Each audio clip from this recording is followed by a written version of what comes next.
photograph Alabama football, Bear Bryant. Really? It's not a bad gig. Not a bad gig. It's a 2-hour drive, but it was okay too because you were out of work. Yeah. And during that drive from Montgomery to Tuscaloosa, you're going the back roads. Some of my best pictures came on that drive. You'd see a farmer out in the field plowing or whatever, and I'd park on the side of the road, get out and walk through the field and talk to him about it, and take pictures.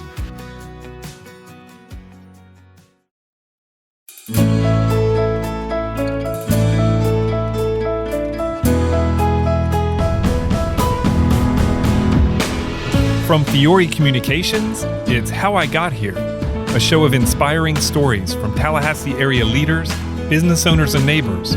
All the challenges, opportunities, inspirations, the twists and turns of life that led them to where they are today. Everyone has a story worth telling, and I am really grateful that we get to bring a few of them to you. I truly have been changed by my conversations with these amazing people, and I'm confident you will be too. I'm Dave Fiore, and in this episode, I speak with Mark Wallheiser, award-winning photographer who has captured some of our area's most iconic moments. From hurricanes and political rallies to football national championships, Mark's images have put us right in the middle of the action, which is exactly where he has spent most of his career. After 27 years as a photojournalist and editor at the Tallahassee Democrat, Mark is now a freelancer and official photographer of the FAMU-FSU College of Engineering. The Kentucky native is a husband and father who loves nothing more than ending the day capturing a perfect sunset with friends and family on the coast. We started by talking about Mark's early years growing up near Nashville. You grew up in Shelbyville, Tennessee, right? Just south of Nashville? Right, is that right? We call it Shelbyville. You call it what? Shelbyville is the way it's pronounced if you live there. It's like Louisville? Right. Okay. Exactly. All right, well, you would pronounce it Shelbyville. Shelbyville. I call it Shelbyville. Okay. What was life like there for you? What was life like in Shelbyville? It's a small town, typical small town, rural Tennessee. And I say small town, we had probably 10,000 residents. I think it was like 10,058 on the sign. I went back about 8 years ago and it was 10,300, or something. Major population boom there. That's right. I did a lot of hunting and fishing. We had a river ran through it, so we'd go swimming in the river. Did a lot of hunting, a lot of fishing. Did you go into Nashville much? You went into Nashville when you had to. Now, as we got to be teenagers, of course, that's where we wanted to go. As soon as we got our driver's license, halfway to Nashville was a town called Murfreesboro, and there was a college there, Middle Tennessee State. I do remember when we started driving, we would go to Nashville and get off the interstate, and we wouldn't necessarily know where we were when we got off. And then we would drive and see where we popped out, and that's how I learned to get around Nashville.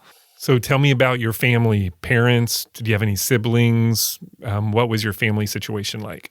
I've got one sister. She's 3 years older than me. I've always appreciated the fact that she'll always be older. My father was high school basketball coach for my younger years. So, when they'd have basketball games, I'd sit on the floor next to him on the bench. It was a lot of fun as a kid. He's the one that taught me to hunt and fish.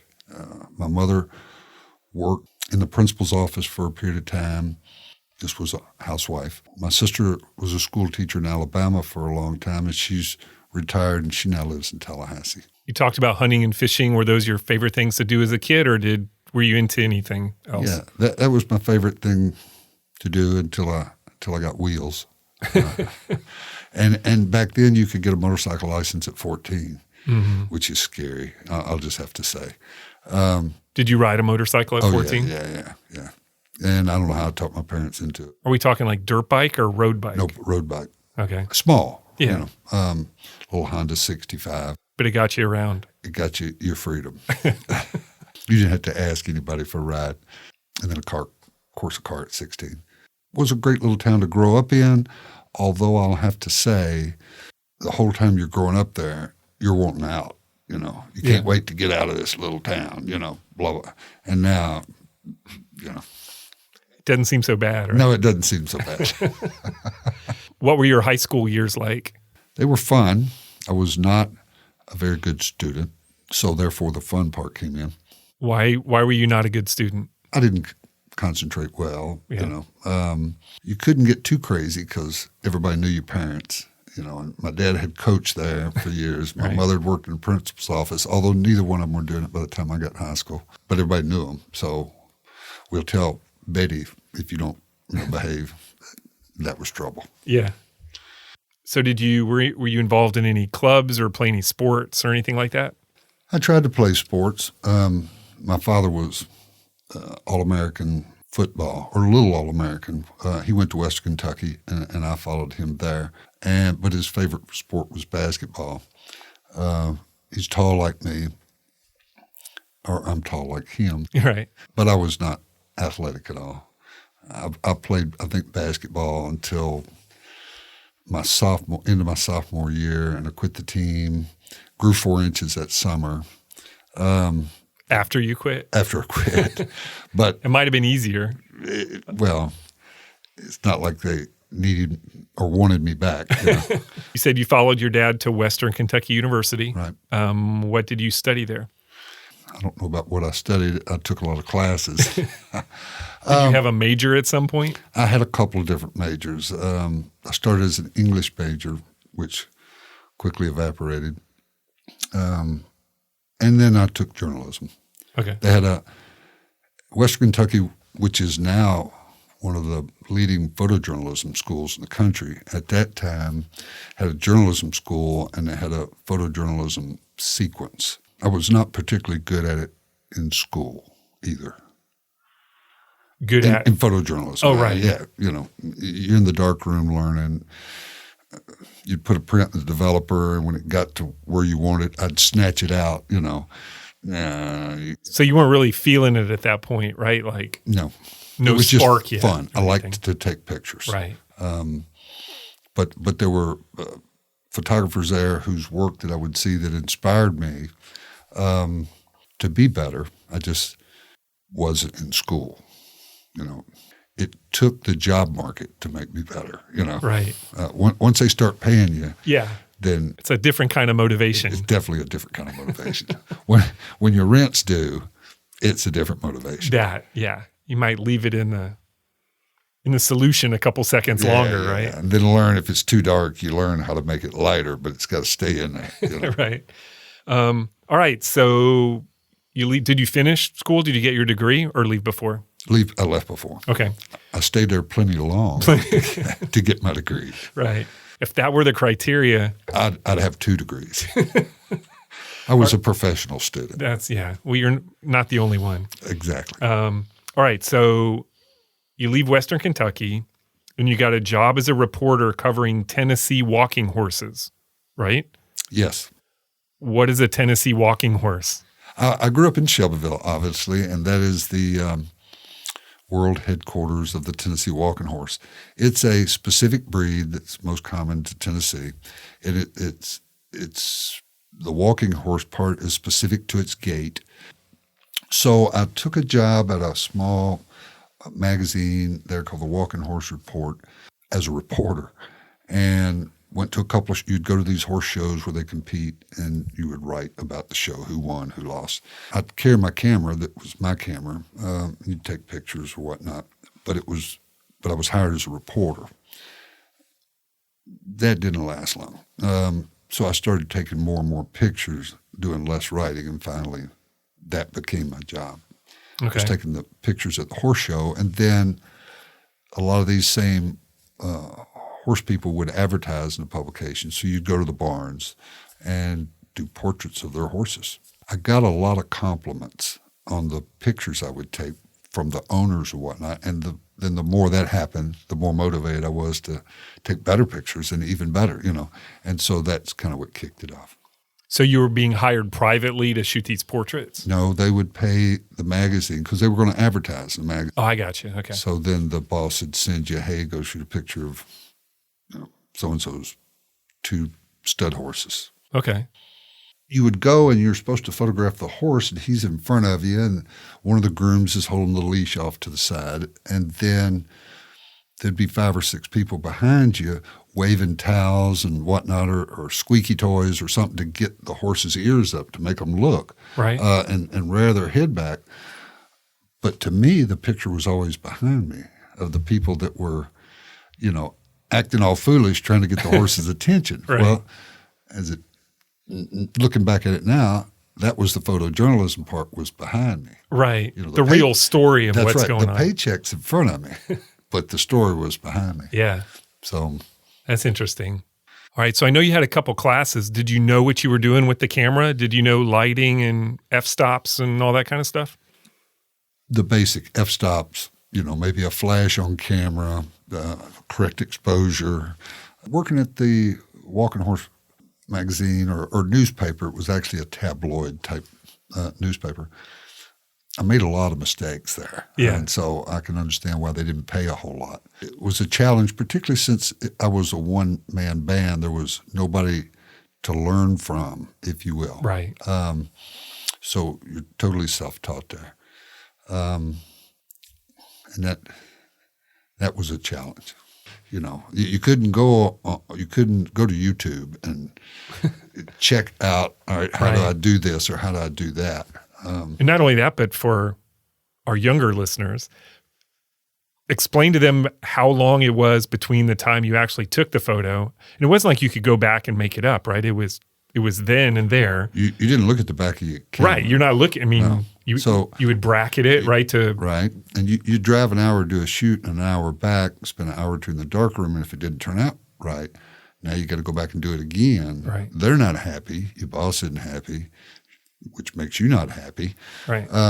So trial by fire, you learn quickly, or you work in a grocery store. Right. I remember I worked there a couple of years, I guess. And after a year or so, I felt like I needed a raise, My rent, my goodness, was $67.50 a month. Yeah. So it was killing me. I needed a raise. Well, he wouldn't give me a raise. Boss wouldn't give me a raise. But he would pay me extra for extra work.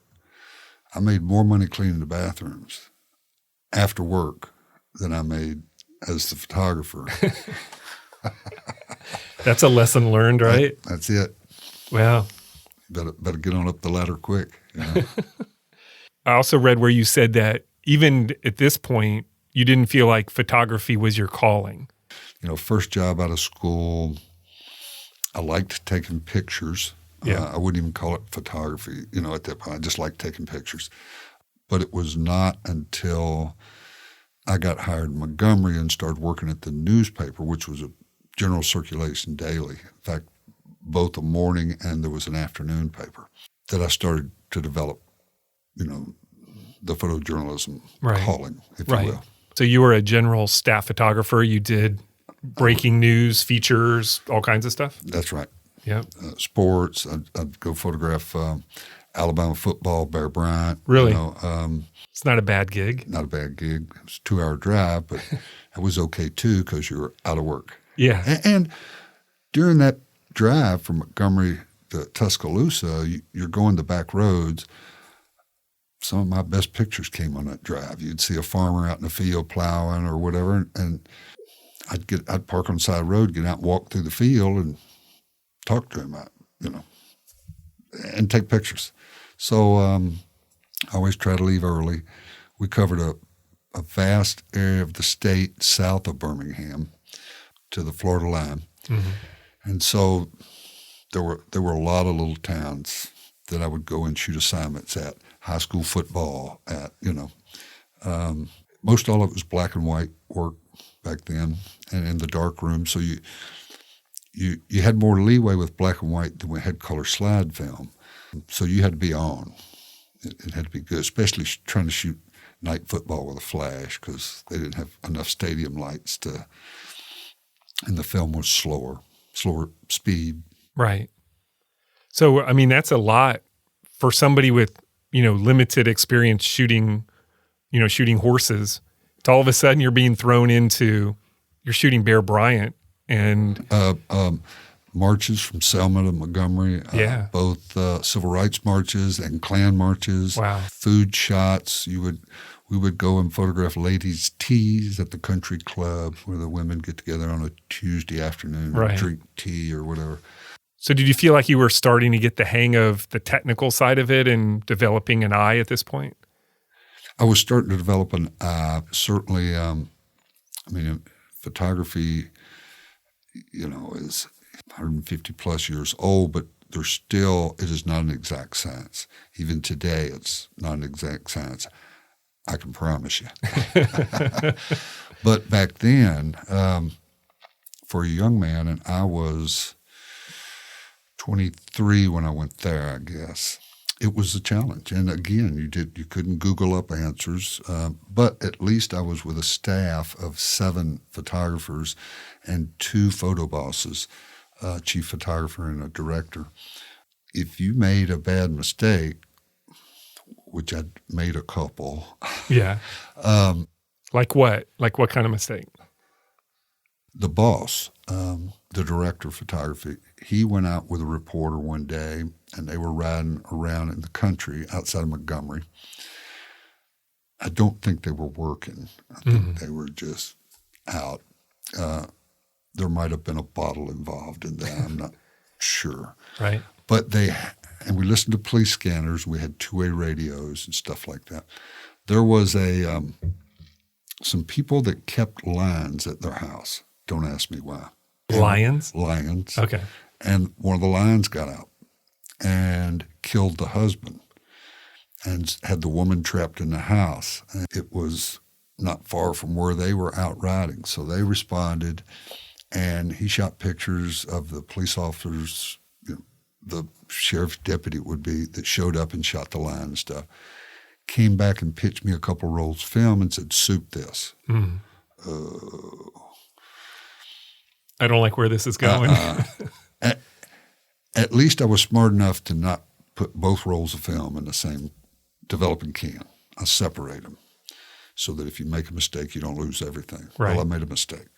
I put the wrong chemical in first, so that roll's no good.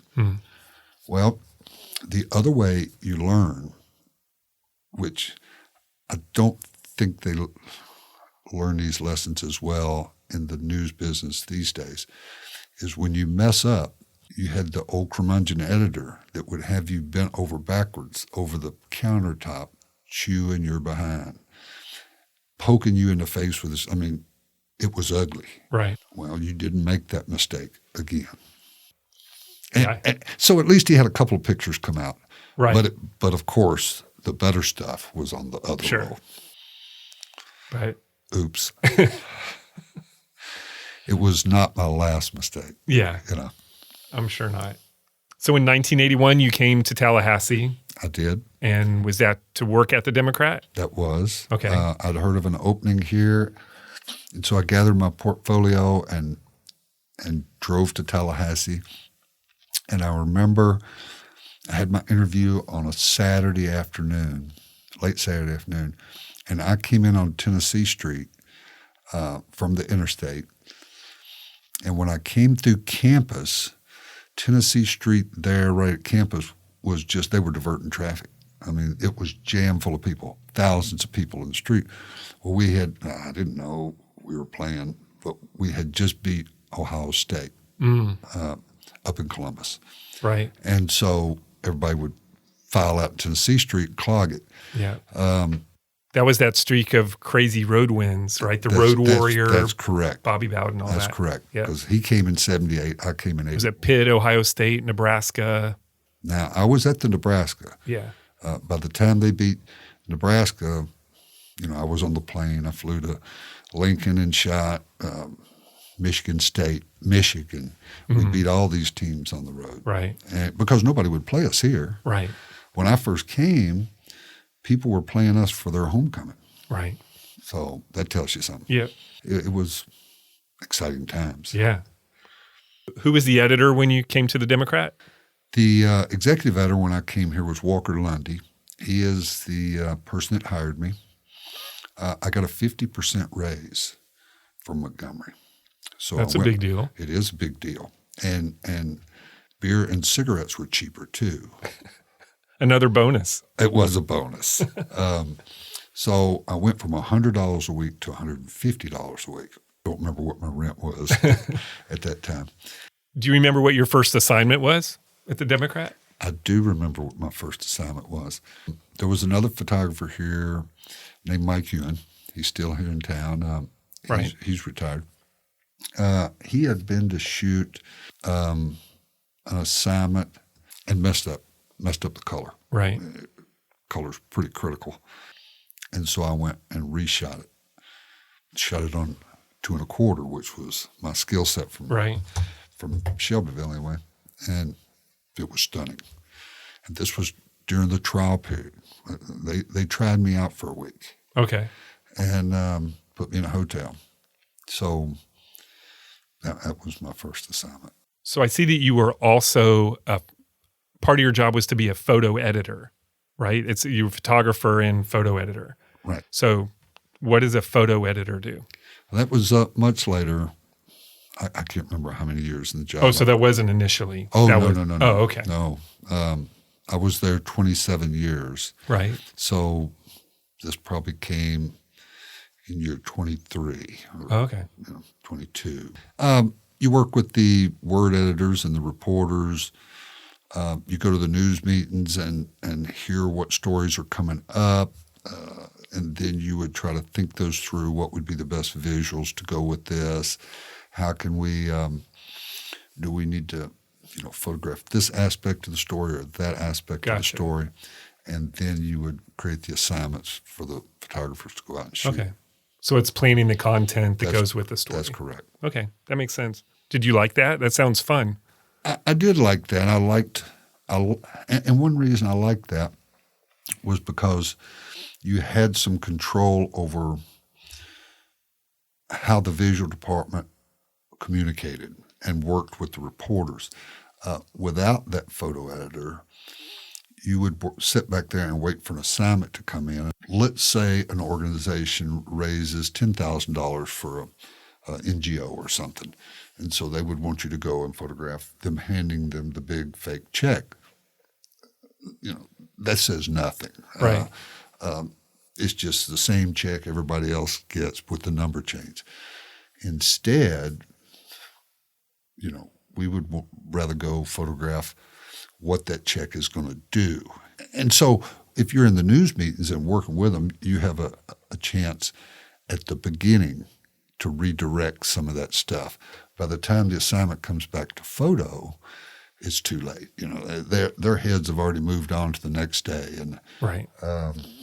So when you started at the Democrat that first week, I know you didn't know you were going to be there for 27 years, but did you feel like this was a place you could work for a while? It was. I liked it. I liked the place. There were plenty of young folks that were my age, so you could have a relationship. There were also plenty of curmudgeon editors, but you learned from them, even the word ones. I didn't make as many mistakes as I did in Montgomery. That's depending on who you ask. But it was a good place to work. I will say my plan, my 5-year plan, was I'd worked 3 years in Montgomery, was to come here and work 3 years, and then move on up to a bigger paper, Orlando, Miami. Right. That was my plan, to be gone in 3. Didn't work out that way. Didn't work out that way. Okay, I know you've been arrested 4 or 5 times. Let's not go there. During your, the execution of your job there duties. You go. Yes. So I know most of those had to do with being somewhere where the police told you not to be, but you needed to get the shot kind of thing, right? Is that correct? Is that mainly what those situations were? That's totally what those situations were. So how do you balance those two things when your job is to get the shot you're supposed to get, but the police say you can't cross this line or you can't go in there or whatever it is?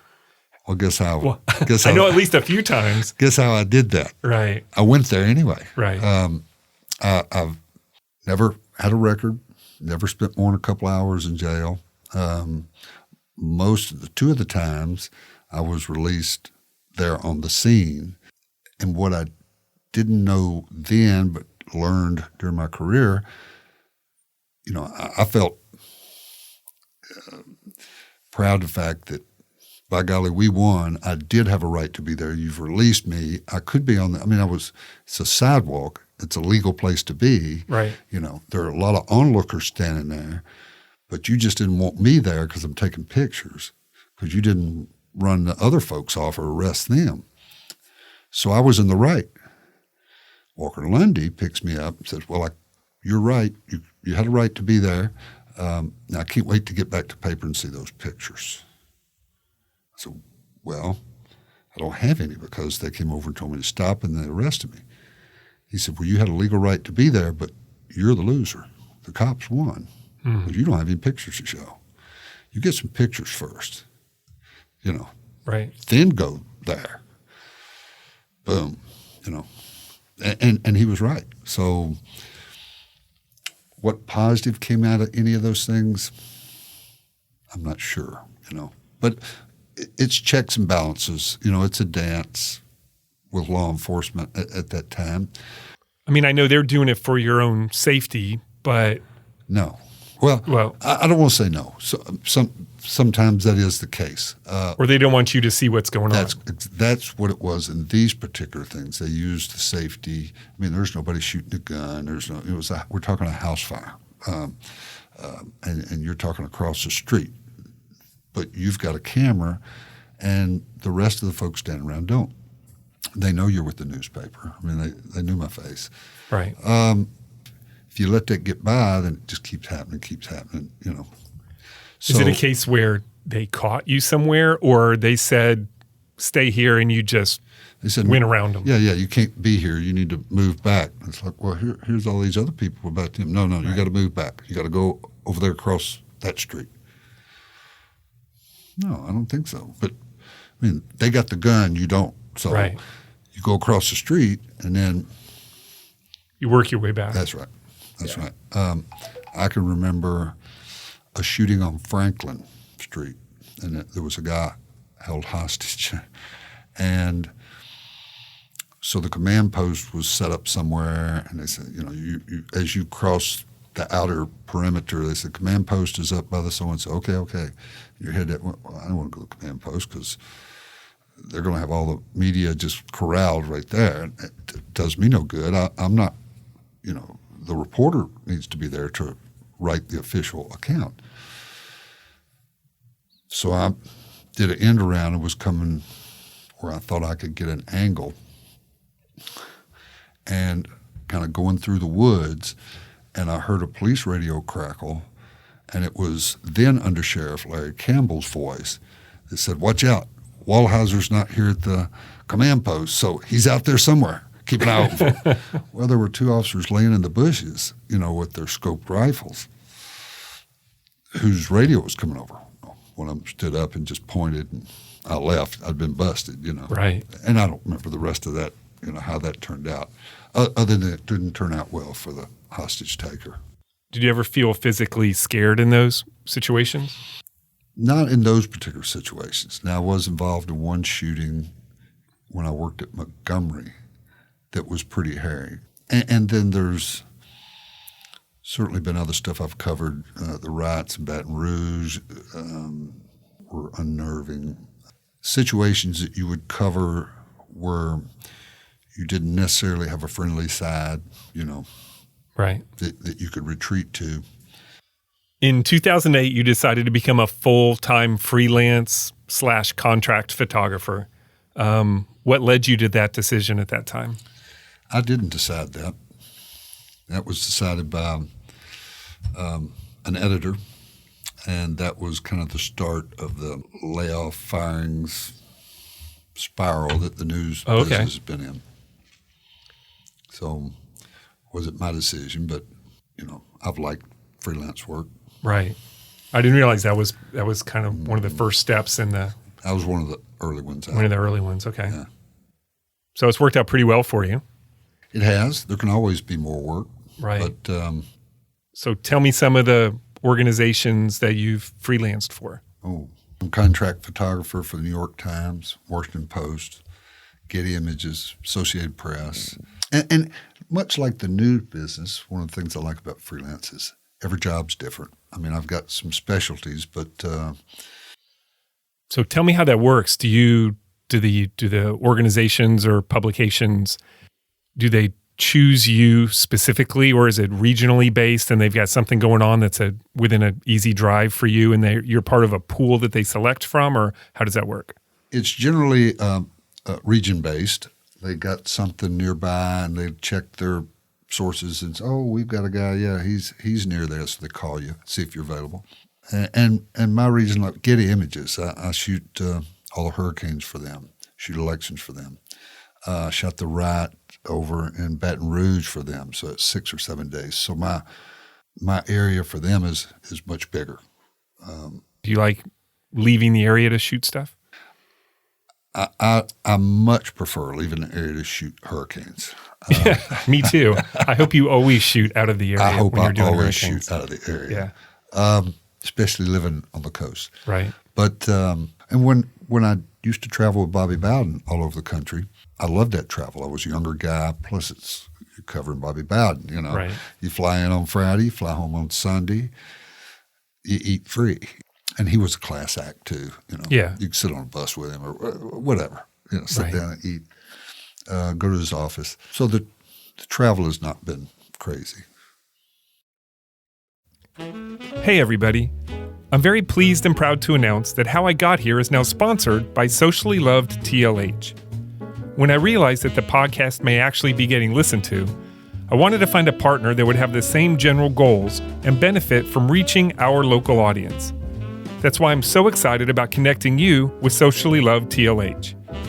You have probably seen their books around town for years, but wait till you see what's coming in April. It's a similar concept, reinvented in a new and exciting way. Socially Loved and How I Got Here are both interested in spreading encouragement and inspiration throughout the community that helps us understand each other just a little bit better. I encourage you to be part of their new Facebook group, Socially Loved by TLH. Just search it, answer a few questions, and you're in. Join your neighbors, including me, who are already on board and sharing stories about the people and places that make Tallahassee special. Check it out today. Again, that's Socially Loved by TLH on Facebook. Thanks again for listening. Now back to the show. People may not think of this initially, but being a photographer is a physical job. You lug a lot of stuff around. You have to get in crazy positions to get the shot that you want. I've read that you have had back surgery, shoulder surgery, knee problems. Tell me about the impact of the physical side of years of being a photographer. It has its wear and tear items. Basically, in the early days at the Democrat, you're chasing a lot of, you're doing crime stories and whatnot. And even over in Baton Rouge, you're basically carrying 2 bowling balls around your neck. 6 to 8 pound, they're bowling balls. You're running down the street with 2 bowling balls bouncing.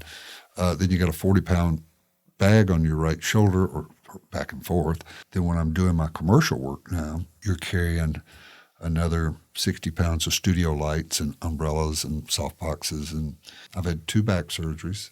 I fell off a place that I was trying to get a better angle in a shoot, land on my shoulder. Well, that tore that up.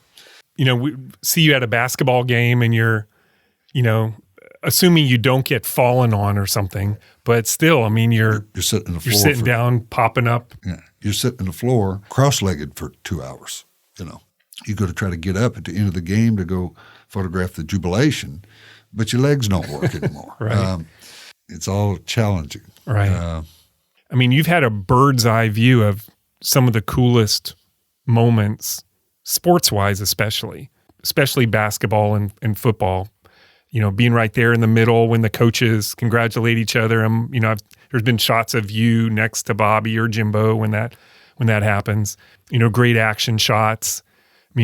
How does that feel? Not only you're probably not getting to enjoy the moment while you're shooting it, but when you go back and look, or now you get to look down a couple minutes later and see what you got and say that's pretty cool. I do like that. and it is pretty cool. But you're right. In the moment, you don't have time to enjoy it. I've shot a bunch of concert artists that I love, and after the concert, your friends be talking about so and so song. I don't remember any of that. Right. I couldn't tell you what song they played, which is unfortunate because I love this artist. But you're busy looking through the lens, trying to compose the shot right. to get it like you want it, that kind of thing. So you're so focused on taking the pictures, being in the right place at the right time, at the right moment, with the right lens, with the right kind of film back in those days. You got to know what's going on to do all those things. There's been a couple of games where I've sat in the stands. You're up there going, whoa, you can see the whole field. You can see a play starting to develop. You can see which way they're going. But when you're at ground level and the linemen stand up to block, you can't see that quarterback and the running back. So you don't know where that running back's going to pop out. Hopefully you cover them enough where you kind of recognize the plays, but I'm not that savvy of sports person. Right. You've mentioned the underbelly of the profession, the kind of the hazards of the job that go along with long hours, long trips, and being involved in some unsavory aspects of society sometimes. What impact has that had on you, and what have you done to try to protect yourself from that? That does get to be a challenge. And it's, if one's not careful, you can suffer from PTSD from that. I had a conversation today at lunch, as a matter of fact, on my way over here. I had a police officer stop me that I've known for years, and she was telling me she's fixing to retire and was going to get a camera so that when she traveled, she could take pictures. Wanted to know if I'd help her with it. I said, sure. And she just said, she told me, she said, I wouldn't be retiring now, but I'm having trouble with all the things I've seen these years, and I've got to get out. And that I totally understand, even more so for them because they've got videotapes of these crimes or crime photos, and I got to look through and look for detail. I mean, just over and over.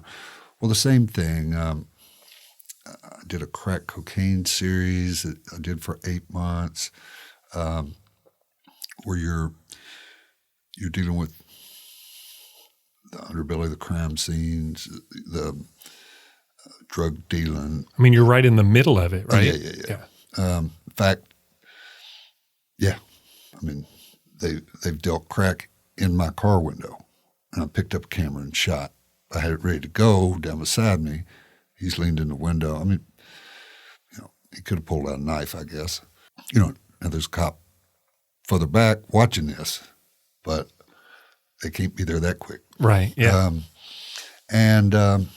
Another time during that series, I wore camo clothes, painted my face, wrapped my tripod up in black tape so it wouldn't reflect, and then crawled 100 yards over on the FAMU campus, backside of the FAMU campus, and photographed a drug deal outside the barbershop. Now, I did have a police officer with me. That it's not – I lived with some crack addicts. I mean, not overnight, but all day and all night until it's time to go home, go to bed. You see and hear a lot of stuff that you sometimes want to just grab them and say, hey, you're not thinking right, but you can't. You can't interfere. It seems similar to like being embedded in a military unit, right? I mean, you're supposed to be invisible just as much as you can be. That's correct. But they're following code of ethics, and whatever's going on, it doesn't keep them from getting killed. It doesn't keep them from reacting to each other's situations. But when you're out doing some other stuff, there is no code of ethics. There's no, after several years of that, it's a challenge. It's a challenge. So how do you deal with that? Psychologist helps, especially in the early years. And then you learn to recognize it and back off of some of that stuff. I don't do that I don't do it 1/100th of what it used to be because the clients I work for now, that's not generally there. Right. It's not what they're after. But I'll tell you, I don't regret any of that, covering any of that, because like the crack cocaine project, that was when it first came to Tallahassee. Nobody knew about it except the people selling. This is 1988, right? It's 88. Right. The people selling it, the people buying it, and the families affected by it, and the police. They were pretty much the only ones and so the rest of the people in Tallahassee needed to see it. They needed to know what was going on because what started in one part of the town is going to go to the other. I mean, it's when it comes to drugs. So a lot of this stuff, people need to know about it. A lot of them don't want to know about it because life is a lot nicer if they don't. But it's hard to not know about it when they open the morning paper and it's right there on the front page. And I guess they can close the paper and put it down and not see it, but they're better off to know about it. Well, similarly, a completely different kind of tough situation, but you went in and photographed Hurricane Katrina, right, among maybe around 20 hurricanes total over your career? Me? Something like that? 43. 43? 43 hurricanes and tropical storms cover for news. 43 hurricanes, all right. And tropical storms. But right. Yeah. And major storms where? I covered hurricanes for years for Reuters, and my coverage area was Cedar Key to the Texas state line. That was all my territory. Wow. So that's most of the Gulf Coast. I mean, yeah, a big chunk of it. Yeah. Yeah. And there were ones that came in here. I lived in Tallahassee then, not on the coast. Still didn't want them to come here. Right. But, I took 4 feet of water during Michael. So my poor wife gets stuck cleaning up because I'm off wherever, Mexico Beach or right. wherever the hurricane is. So you're shooting probably aftermath and impact, but sometimes as it's happening, right? You're in the storm? That's correct. I always want to be wherever the eye is going to be. So it becomes a forecasting and guessing game for me when I'm driving to. So you're the Jim Cantori of photography. Well, we were, photojournalists were the original storm chasers. Now they've got these storm tracing vans and people like to go and shoot video of tornadoes but photojournalists were the original ones. I mean, we went and covered them for the news. Right. We didn't have all these little spinning whirlywigs on top of the vans and whatnot. So you're listening to police scanners back then, and nowadays you're online or streaming, weather stuff and trying to figure out where it's coming in, and at the same time you're on the phone trying to find hotels to book. And then if it moves, goes the other way and you're driving, you're calling, canceling this hotel and booking another one further down. You're asking them what floor is that room on? Is it on the east side of the building, west side of the building? Right. So you can set up and have the best shot at getting it. No. So that your windows aren't blown out. And so the roof doesn't rip off and the water. Oh, the opposite. You're looking for right. Safety. Safety, right. Because as the comedian says, it's not that the wind's blowing.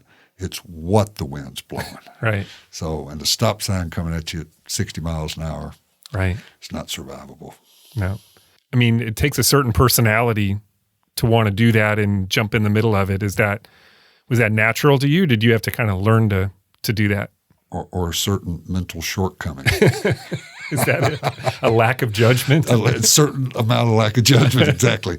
No, at least it's adrenaline based. And of course, you're in the middle of a hurricane in the eye, and I've been in 9 eyes, I think. Now, that being said, I'm not going to drive to Louisiana just to get adrenaline rush, and you go to a town and the law enforcement doesn't want you in there because, we're on a curfew or it's dangerous or whatever. But if the photos don't get out on the wire or somewhere nationally, then the donations don't come in. If they don't see what the reality is, they're not donating to the Red Cross. They need news coverage of those things. And the public needs to see what's in there, what's happening. Tell me about covering the devastation after Katrina. It was probably the biggest one I'd covered. And I remember calling my wife from Biloxi, and she was asking me about the storm. And the last thing she heard was, I don't know how it's going to turn out, but this is the worst I've ever seen. And the phone went dead. And then she didn't hear from me for 3 days. And so one of our mutual friends who's a photographer in Miami that also shot for Reuters, he called her up and told her, he's alive. He's moving pictures. So, but that's the only thing she knew. That's scary. So it was a pretty hairy hurricane. Michael, the fact that I live on the coast south of Tallahassee and needed to stay close to home because we didn't know if it was going to veer, probably saved my life because I'd have been in Mexico Beach. You can bet it. Yeah. Because everything was gone there. That would have been a tough place to be. There was no safe harbor there. And there's only one or two hotels, and they were both gone. Right. So, there's no safe harbor. I'm glad you were home. Yeah, me too. Yeah. Except I was in town at a hotel. Oh, yeah. Not home, but here. Right. Yeah. All right, so I do want to talk for a minute about your accomplishments and some of the awards that you've been given. You're a former Florida News Photographer of the Year. You're the winner of a Team Pulitzer for your coverage of Hurricane Katrina for your work in Biloxi. Two-time Pulitzer a nominee for your Crack series in 1988, and also for your infamous picture of the Donald Trump rally in 2016, which also was just named as one of the best 20 shots of the decade, which is pretty huge. I don't know where to start with that other than congratulations on your many awards and nominations. But tell me about that. I mean, it's been going around on social media now where, people who know you are excited and happy for you to be named to that list for that image. But that is it is crazy how viral that image has become. Did you have any idea when you shot it what that was going to be? That was one of 600 photos I'd taken that night, maybe. Right. Well, for people who don't know, describe the photo for us. It's basically not of Trump. It's of Trump supporters. Right. Now, Trump's in the photo, but his back's to the camera. It's him. He's got the red hat or whatever. And this was his first big rally in the campaign. It's in Mobile, Alabama. He'd had a couple of rallies before that, but this was 20,000 people in a football stadium. And after they talk on the stage, then they'll go down, typically if they're campaigning, they don't do it once they get in office, right. They'll go down along and work the line and shake hands with people. A lot of times, then they'll bring the press up on the walkway or the runway, the stage, so that they can photograph down. So there must have been 20 of us up there. Myself, I was shooting for Getty, AP's there, just every major thing. And as he walked along, we're walking along and we're photographing. I think the only difference between mine and I saw the AP one is I used a flash because the stadium lights are lighting, but it's shadowing the people's faces. You can't see their faces. And so I was shooting a flash, so it made a much clearer image. And it took off. It's that look in that young woman's eyes, I think. And the baby. She's holding her baby out there. Right. And Chris Carilla, I'm not sure how you pronounce his name. He is the columnist at Washington Post.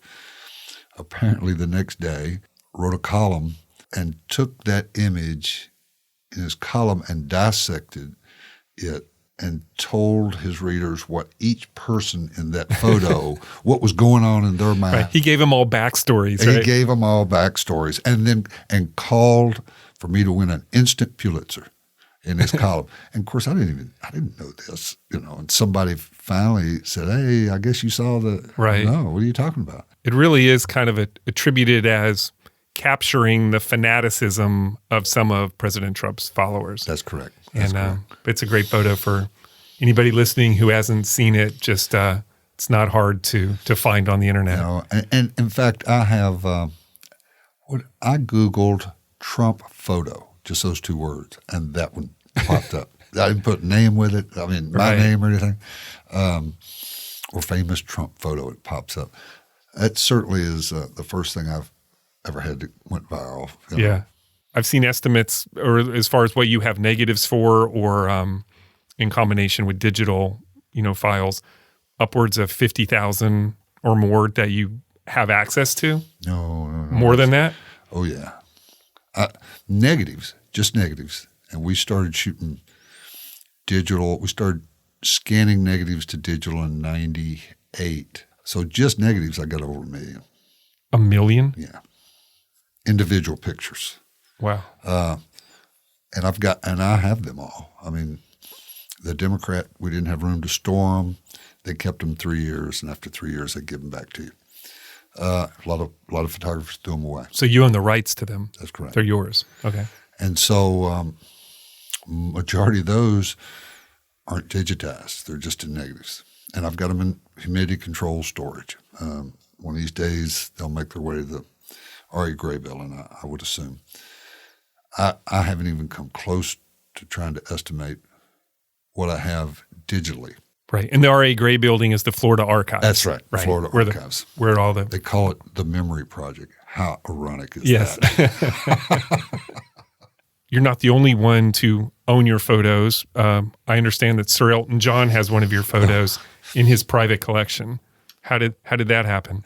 He one of his people called me one day and said that they had a photo collector that was interested in that image and wanted to see about buying a print, 16 by 20 print for their gallery. The stuff I shoot for Getty, the stuff I shoot for AP is not technically owned by me. I can use it for self-promotion or whatever. But right. And so I told her before I passed that along, the request, I needed to know, and they're going to certainly ask, who are you talking about? Who's wanting that image? And when she said Sir Elton John, I was like, oh, really? So it turns out, unbeknownst to me at the time, that he's one of the largest private collectors of photography in the world. He's got seven galleries, or 6. They printed it at the Getty Gallery in London, shipped it to me to sign, and then I shipped it on to Elton John. What was it an image of? It was the Trump rally. Oh. That was the one he bought. The photo that we were talking about earlier? That's right. Huh. One of his galleries, and these galleries are in his homes all around the world. The one in Atlanta is the photojournalism gallery. So in addition to freelancing now, you also have a job at the FAMU-FSU College of Engineering as a photographer and a digital media specialist. Right. So tell me about that job. Started with them last December. I had done a freelance job for them the summer before. And so she told me at that time that she was trying to get a part-time job. So I worked 30 hours a week for them. Love it. That's why I'm here today. Get off at 2 o'clock on Thursday. I'm off on Friday. So what do you photograph for them? Oh, a lot of cool stuff. They got 3 wind tunnels out there. They got robots. They do a lot of environmental, chemical engineering. And I mean, these kids are smart, man. So I'm back working with a team of folks, and it's, interaction, working together, on stuff. It's great. I love it. And they're good to me out there. Yeah. So you live in Shell Point? I live in Shell Point. Uh-huh. So tell me about life on the coast. I assume that's kind of someplace you've wanted to be, and now you get to be down there? Yeah. I originally bought that place as a getaway back when I was working full-time. Right.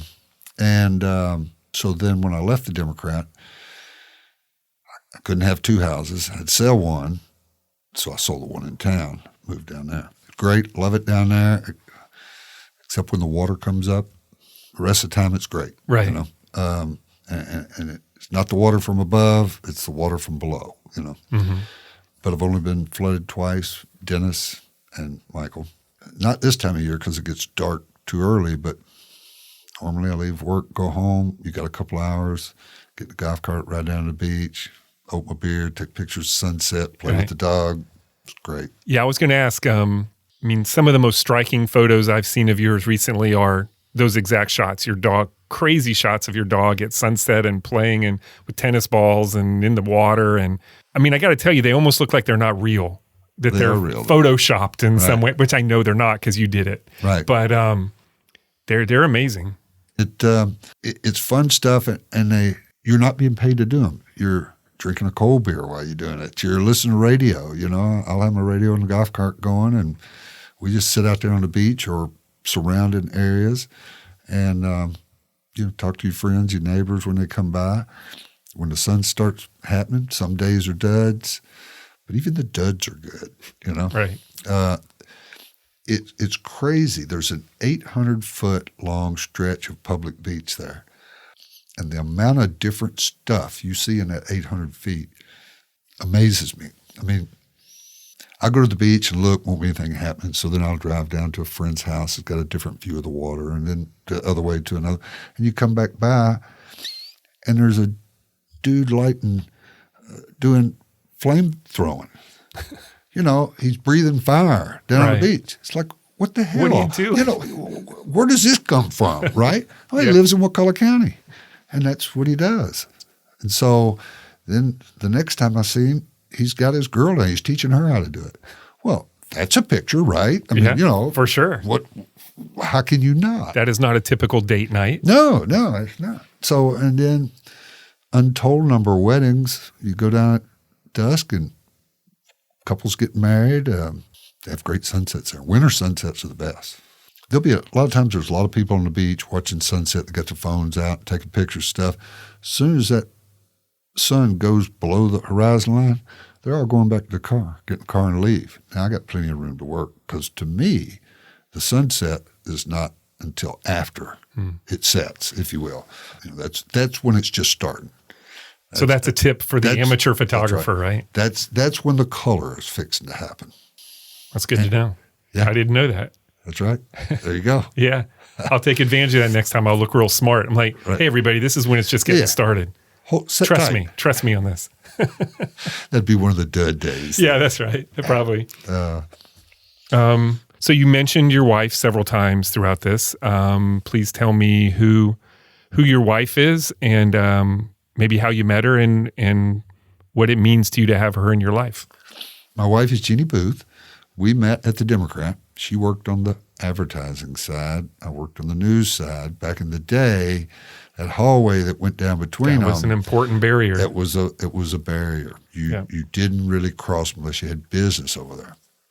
Well, once I spotted her, now I got business over there. You got plenty of business on the other side. A lot of business on the other side. So and that's how we met. We used to travel more and enjoy it when I was working again. And then I bought the place at the coast, so we went down there a lot. Now we live there. Fell in love with her and been uphill since, or downhill, whatever. The good direction, either way. So what has she added to your life as your partner? She's added a great deal. She is probably the main reason for my positive attitude. When I worked at the Democrat, I could have very easily been described as a sourpuss, hard to get along with. She has taught me to look at the brighter side of everything. On those days when everything goes to shit, there's still a bright side on some of it because this didn't happen bad or that one didn't happen bad right. Or you're still here and that used to just go over my head. What are you talking about? Look at all these bad things that happen. Nowadays, that's, I know the bad things that happened today. It went to crap and I can write them all down, but this didn't happen. Or if that one bad thing hadn't happened, then this other wouldn't have happened. So therefore that has helped my freelance career because you can't be a sourpuss and work for yourself. Right. You have to put on a better face. Nobody wants to work with somebody with a sour face. No. So that's helped tremendously there. Yeah. And I got to give her all the credit for that. Yeah. You also mentioned a son. I have a son, Justin. He's 30 now, and he works for Game and Fish. Loves it. He's a fisherman. Loves being on the water. And I didn't see him a lot fishing our area until the county finally put a boat ramp in there. Now, now sometimes I get out in the golf cart and drive by and there's his car there. So he's out there fishing. It's like I hadn't heard anything from him. I go put a note on his car. What the hell? But then he'll come now and stay a couple of days, whatever, fish out of there. Nice. Good kid. Love him. Yeah. Proud of him for his accomplishments, FSU graduate. Yeah. Got to like that. Always. So, Mark, looking back, what is the one thing or person that has changed or altered the trajectory of your life to this point? Is there anything that stands out to you? Certainly. I would say my son, for one. Everyone knows when you have that first child, and in this case my only, your life changes that day. Right. From that moment, it's going to be different. I'm not saying good or bad, but it's different. So that certainly has been life-altering. My wife, Jeannie, the change in attitude to a much smaller degree, but it's certainly incremental. All the things I've covered in my career have been little life changes, good and bad now. The life that I've led, the things that I've witnessed and have been certainly accumulated, life changes. All right, this is the final question. The name of this podcast is How I Got Here. So we talked about what got you to this point in your life. Where do you think here might be for you in 3 to 5 years from now? Retired. Yeah, is that the goal? That's the goal, to make it to retirement. I can legally retire this April, but I don't think I will. I'm going to keep working in engineering, is my plan. Maybe be choosier about the freelance stuff that you do? The job I got in engineering allows me to do that already. Yeah. And that's nice. I can turn down the crummy ones, if you want to call it that. I found out that generally the cheaper jobs that just want you to shoot something quick and they're not going to pay you much, those folks cause the most problems in your life. They always any do. of them. Yeah. And I've had the luxury of being able to fire some of those. Yeah. And it's great. Nobody wants to fire anybody, but those, sometimes it's for the good. It is for the good. For them too, I Right. would assume. Yeah. But I'll never put down a camera, I don't think. I don't foresee it. Do you still get joy from taking photos? Every single day. I can't imagine. I got 2 in the trunk out there. I'm surprised I didn't bring one in. Yeah. They go everywhere. I don't want to put them down. I get thrilled. I get excited every time I pick one up. Even just when I do the headshots, it excites me to pick that camera up. I'm comfortable. Right. Kind of becomes part of you, I guess. Oh, Right? absolutely. Absolutely. I don't know where it will end up, but that's okay too. It keeps it exciting.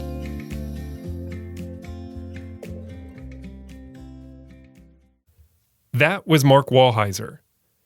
If you've lived in Tallahassee more than 5 minutes, then you've seen his work. And if you plan to attend a political rally this election cycle, just remember that Mark will probably be there, and you could end up being famous. Trust me, just Google it. Thanks for listening to the show. You can subscribe at Apple Podcast, Spotify, or wherever you get your podcasts. And while you're there, please leave us a review. It really does make a difference. Thanks to my amazing staff at Fiore Communications, who pick up the slack while I'm working on these podcasts, and to Troy Bloom for composing our theme music. You can hear more of Troy's creations on Facebook and Instagram at Troy Bloom Music. To connect with the podcast or suggest a future guest, follow us on social media or email us at podcast@fiorecommunications.com.